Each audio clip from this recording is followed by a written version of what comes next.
Coming up on Cronkite News, midterm elections are weeks away, and the candidates for Arizona governor are talking about their plans for the state's economic future. And a new proposition on the November ballot, how higher taxes could help Arizona firefighters. Then, two-sport athletes are becoming increasingly rare, but one Brophy College prep athlete shows it can be done. Cronkite News starts now. Good evening and welcome to Cronkite News on Arizona PBS. I'm Sydney Whitty. And I'm Atria Mineshny. Thank you for joining us. Arizona's candidates for governor are hitting the national stage and making news for their stance on everything from election fraud, the value of political debates, and how they would tackle the impact of inflation. Isabella Fredrickson tells us how Arizonans are reacting to the candidates. The candidates have been talking about their policy differences, and probably some of the biggest differences can be seen in how each candidate would tackle inflation. Appearing on CNN, Republican candidate for governor Kari Lake discussed her economic plan for the state, which she says will help those impacted the most from high inflation, who she says are seniors. That's why I unveiled a plan last week to put $500 million back into the hardworking Arizonans' pockets by getting rid of our rental tax and our tax on groceries here in Arizona. However, Sandra Cole, president of the Arizona Alliance for Retired Americans, fears Lake's plan will actually harm retirees the most. Just cutting taxes and that means cutting programs, and seniors are going to suffer from that. Lake says she will also use money from the state to help cities with lost tax revenue. Democratic candidate for governor Katie Hobbs also appeared on CNN to talk about her own plan to help Arizonans. And my plan is the plan that will actually address inflation and put people back to work by providing additional child care assistance and a tax credit for folks who pursue career and technical education. Critics say this plan would provide modest help, at best. Another person I talked to today said they worried about any plan to cut taxes because it will cut funds for public safety, libraries, and parks. In the newsroom, Isabella Fredrickson, Cronkite News. Earlier this year, Governor Doug Ducey called for shipping containers to be used to create a border wall near Yuma. Now the U.S. Bureau of Reclamation says this is a violation of federal law. The Bureau said in a letter on Friday the containers are harming federal lands and resources and interfering with plans to close the gap in the border fence. The Bureau is also considering the unauthorized placement of the containers trespassing and is asking Governor Ducey to remove the existing containers and to stop placing more. How much is public safety worth? That's a question voters will face next month in Proposition 310. It's a ballot measure that would bump up sales tax to support rural fire districts across Arizona. Cronkite News reporter Haley Smilo has more on the proposal from our Washington bureau. Scott Freitag doesn't think Proposition 310 asks for too much if it means guaranteeing safety in Arizona. Prop 310 is a 1/10 of a cent sales tax, so it's 1 penny on every $10. But what may seem like a small amount of money to Freitag is not for Amy Yentes, the vice president of the Arizona Free Enterprise Club. It's a tax plain and simple, and she says that now is the wrong time for a tax increase. We can do a lot better. I think that taxpayers deserve better. They can't even afford gas to get to work, let alone driving. Come back with a better, more well-defined solution that doesn't punish people who aren't going to benefit from this service and expect them to pay more. Yentes believes that Proposition 310 is a broad solution to a narrow problem that will end up forcing urban residents to bail out rural fire districts. Big cities are served by fire departments that would not benefit from the proposed tax increase. It's an ill-conceived solution for a poorly defined problem, and that was part of our frustrations. Proponents of this really should be providing a business case. But supporters of Proposition 310 argue that the funding is desperately needed by the 144 fire districts in the state, many of which are understaffed and working with out-of-date equipment. And the rural areas they serve often do not have the tax base to fund the improvements needed. A lot of the smaller districts were running fire engines from the 1980s or using SCBAs that are outdated and should no longer be used. Supporters say it's not about nickels and dimes. It's about the difference between life and death. Brian Jeffries, president of the Professional Firefighters of Arizona, says it should only take 5 minutes for firefighters to respond in an emergency. But in rural fire districts, he says response times can take roughly 30 minutes. In emergencies, minutes and seconds count. And right now, response times are going up dramatically throughout the state of Arizona in our fire districts as a result of this lack of funding. Freitag, who supports Proposition 310, just asks voters to do one thing before they make their decision. Whether you vote yes or no, just make sure you're informed. In Washington, Haley Smilo, Cronkite News. If approved by voters, Proposition 310 would raise the sales tax by 1/10 of a penny across Arizona for 20 years, from next January to December of 2042. If it fails, fire districts will continue to be funded with local property tax revenues. The Biden administration launched a beta version of the application for student loan forgiveness on Friday. The official process is set to begin later this month, but applicants can help the Department of Education work out the website's issues by filling out the form now. Anyone who applies for debt relief in the beta period will receive a confirmation email, but their application won't be processed until the official site launches. Early applicants won't need to reapply, and when processing begins, they're expected to receive debt relief within weeks. The form is relatively simple and should only take a few minutes to fill out. You can find more information and the application at studentaid.gov. The city of Peoria just awarded dozens of students educational scholarships, and the deadline to apply for the next round is coming up. Nearly $40,000 was split between 53 students for the fall semester, and Peoria wants to award more deserving students in the spring. The program is called Peoria AZ Promise. It's part of a national initiative to support student success in higher education. Peoria is partnering with Glendale and Maricopa Community Colleges and is using money set aside from the American Rescue Act. You can apply for the spring scholarship on the Peoria's website. The deadline is October 31st. Coming up on Cronkite News, a new FDA rule goes into effect today. See how millions of Americans who are experiencing hearing loss can benefit. Plus, a special kind of desert dweller is giving us insight into the Arizona landscape, why the Sonoran desert tortoise is essential to our environment.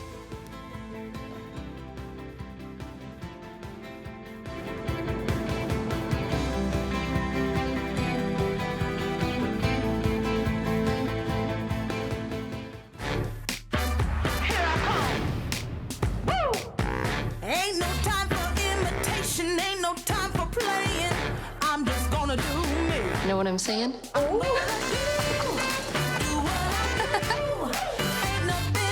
Try to steer the trouble.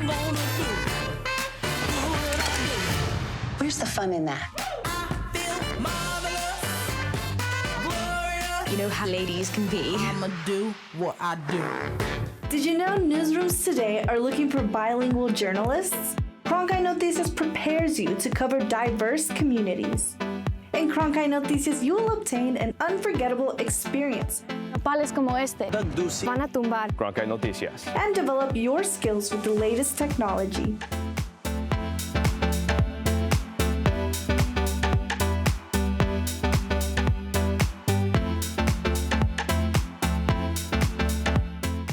That way the flavors will marry nicely. Can you tell me what I'm looking at? I'm not looking for love, I'm looking for cookies.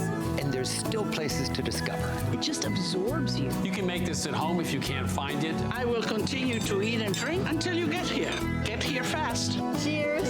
Oh, look at that. Damn, doesn't that look good? We are going to be eating well. It does work. It does. We got a happy little sky. We're just getting started.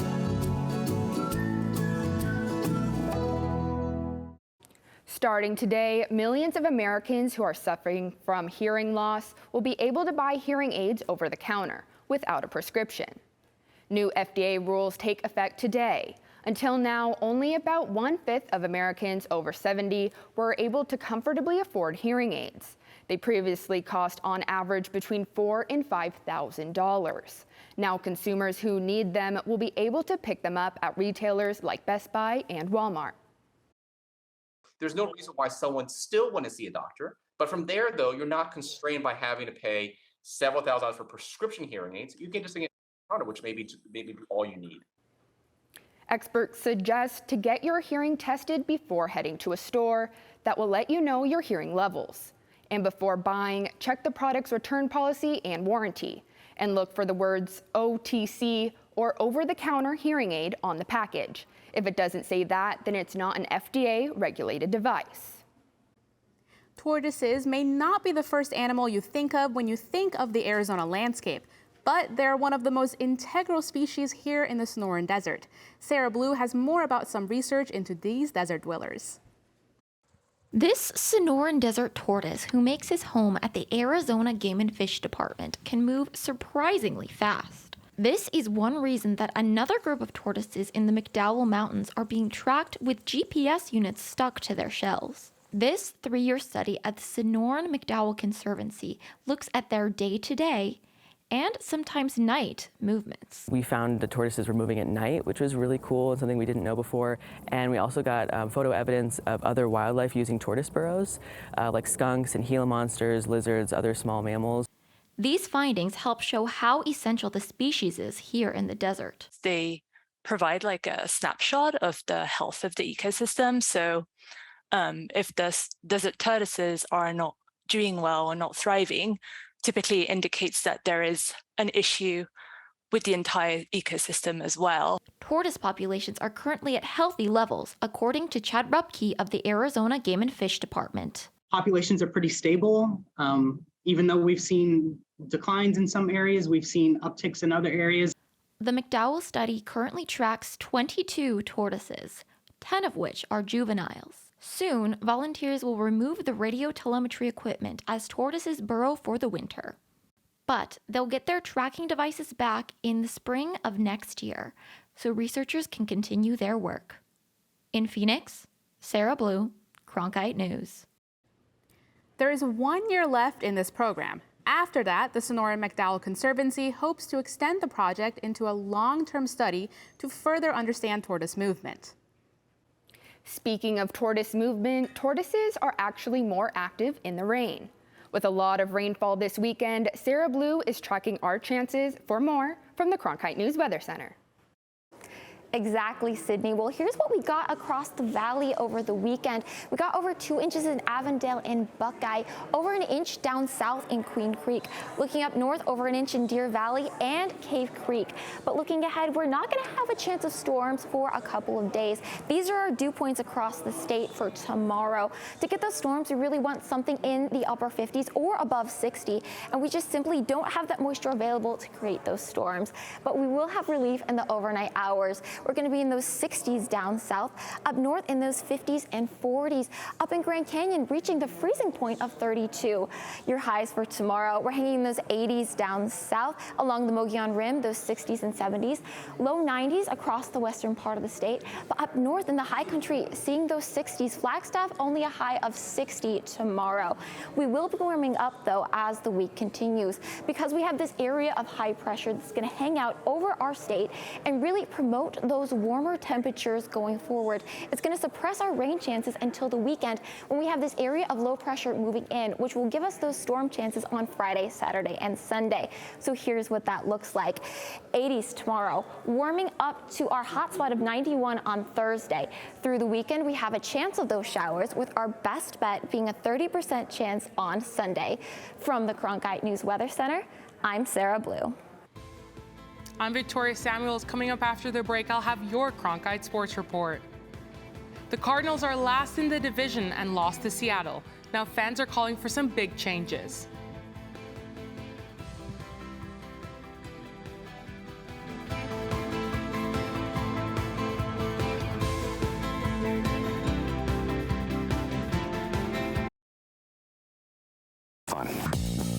Such a thrill to be able to do this. Recreation is the gateway drug to conservation. How do you create that perfect straight edge? You can do anything. History is today. Chasing the American dream. Experience something personal. A place of imagination. I can go anywhere I want to go. You guys are just going to love it. An entertainment experience unlike anything. There's something for everyone with Passport on the PBS Video app. on Masterpiece Mystery. Evil can find its roots so easily in an English village. The landscape of criminal investigation. Murder, almost certainly. Modern policing methods. We endeavor to do our best. We're working hard to solve this case. And to make sure justice gets done. It's a new adventure. And the rest, as they say, is mystery. I can hardly wait.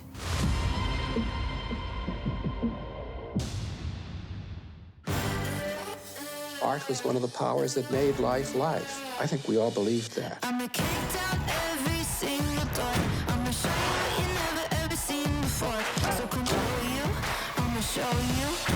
This is a real life story of a real live person. This was my only connection to my culture. Fight the power. Our stories deserve to be heard. You're passionate and you respect your heritage. That is a perfect recipe. Now is the time for the Reformation. Now is the time to rebuild the nation. That's amazing. You're making me cry. Some girls can go out there and just steal a spotlight. This is the moment that we've all been waiting for. Everyone has something to contribute to humanity. The arts are the thing that does that. I couldn't have said it better myself.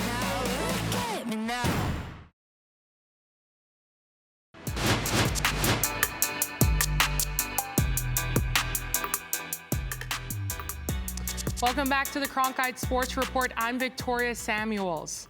The Arizona Cardinals fell to 2-4 after a loss to the Seattle Seahawks, and the offense struggled as Kyler Murray threw for 222 yards with no touchdowns and an interception.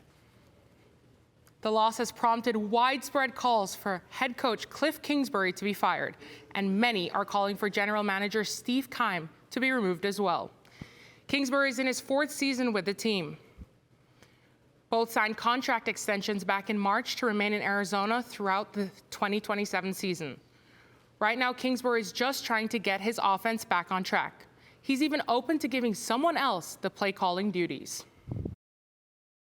I'm open to anything that helps us win and score more points. So we're going to see where everything goes. But, yeah, whatever it takes to win, I'm all for it. It's just trying too hard, thinking too much. That happens at times. And we have too talented a group to kind of let that seep in, if you will. So at some point, we got to start clicking and just making the routine plays.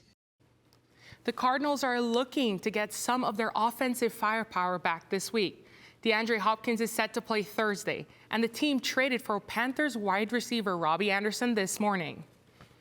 Earlier this month, the Phoenix Suns lost their preseason home opener to the Adelaide 36ers, but one player on the Australian squad may sound familiar to Arizonans. Cronkite News reporter Liam Archer has more on Craig Randall II, who is playing his first professional game in the Valley. Former Shadow Mountain standout Craig Randall II made his return to Phoenix when the Adelaide 36ers faced the Phoenix Suns on October 2nd. Randall signed with the Australian NBL squad this summer after spending time in the NBA G League with the Long Island Nets last season. While there, he was named the league's most improved player. I mean, obviously everybody's dreaming as a kid is to play in the NBA. But I mean, as you grow up and as you start to see just the game, the league over here is, like I've said before, the NBA and then for me here. So like the NBL is it's a tough league, competitive league. It's produced great players. It's going to continue to produce great players. The preseason game against the Suns marked Randall's first time playing professional ball in Phoenix. Coming back and playing anywhere in the States is just an extra motivation because everybody gets to see me play. But I mean, I kind of treat every game the same wherever I'm at. The ball got to go in the hoop regardless. So that's just how I think about it. But like I said, I'm excited. Probably brings some butterflies for him and another excitement level being on this floor in this building and being able to play a game is definitely special for him. Although Randall spent most of his youth in Ohio, his father took a software job here in the Valley when he was in high school. And now, even since moving to Florida, he wasn't going to miss this. I just enjoy watching him play. You know, it's something that he's, always done. It's about support, and that's really why I'm here, just to be support.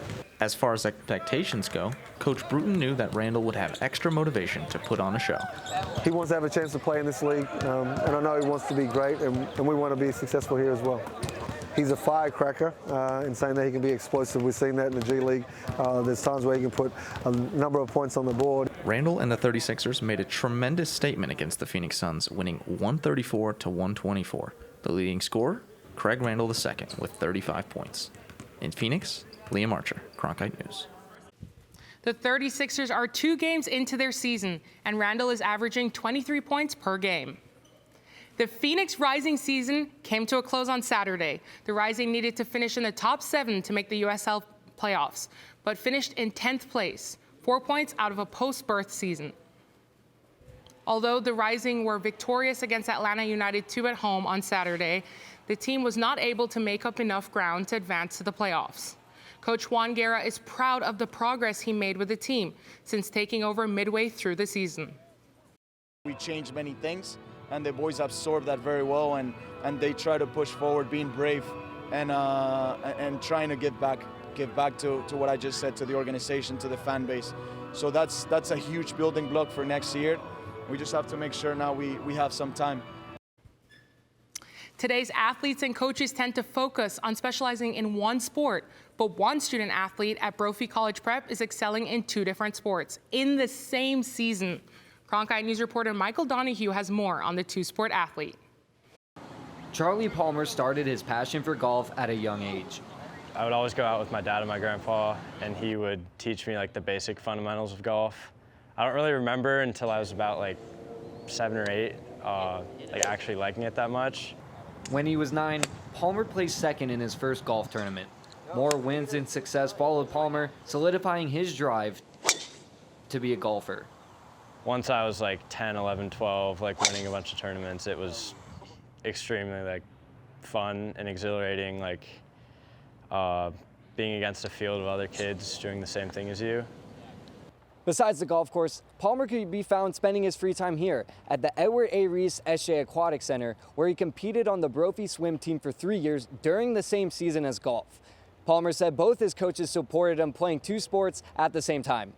Felt like both coaches were really open to it, and they kind of made way for me to do what I needed to, and I felt like I was a contributing member of both teams. With more golf tournaments scheduled and an application to Princeton pending, Palmer decided to focus on golf for his senior season, a decision that Brophy golf coach John Shores knew was coming.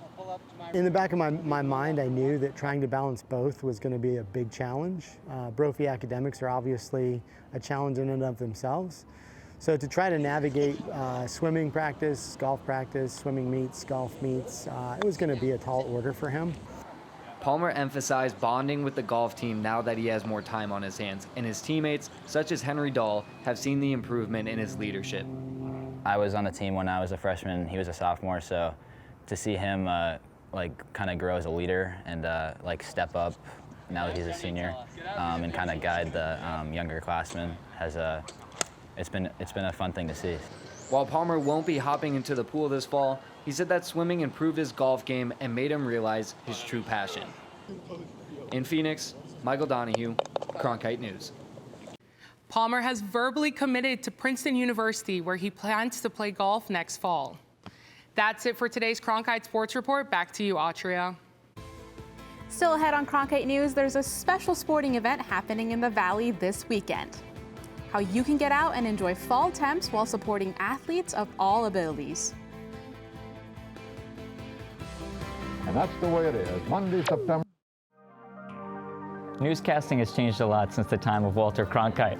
That's why here at the Walter Cronkite School of Journalism, you can learn the studio production skills of today in real time. Whether you want to work audio, direct, technical direct, design graphics, or you can even run the floor. It's all part of the Television Production and Graphics Lab here at the Walter Cronkite School of Journalism. We're going on in 3, 2... Did you know newsrooms today are looking for bilingual journalists? Cronkite Noticias prepares you to cover diverse communities. In Cronkite Noticias, you will obtain an unforgettable experience. Pales como este van a tumbar. Cronkite Noticias. And develop your skills with the latest technology.